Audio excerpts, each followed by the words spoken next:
हुताशनी पौर्णिमा यंदा 2 मार्च 2026 वार सोमवार या दिवशी आलेली आहे।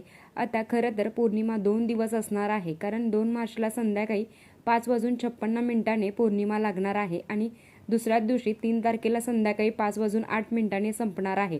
आता होळी कधी साजरी करावी, तर होळी आपल्याला 2 तारखेला साजरी करायची असते, कारण संध्याकाळी होळी पेटवली जाते। तर काही दिवस आणि किंवा मग आपल्या हिंदू धर्मामध्ये काही सणवार खूप महत्त्वाचे मानले जातात, तर त्या दिवशी आपण काही उपाय केले, काही सेवा केल्यानंतर नक्कीच त्याचा फायदा खूप जास्त प्रमाणात आपल्याला होत असतो। आता होळी म्हटलं तर अर्थात वाईटावर चांगल्याचा विजय, असत्यावर सत्याचा विजय म्हणून ओळखली जाते। आता होळीचा दिवस अतिशय महत्त्वाचा आहे, खूप शुभ दिवस मानला गेला आहे। त्याच्यासाठी काही उपाय करायचे असतात, काही सेवा करायच्या असतात आणि आपल्या घरात काहीतरी वस्तू आणाव्या जे तुमच्या फायद्यासाठी आहे, ज्याचा तुम्ही उपयोग करणार आहात।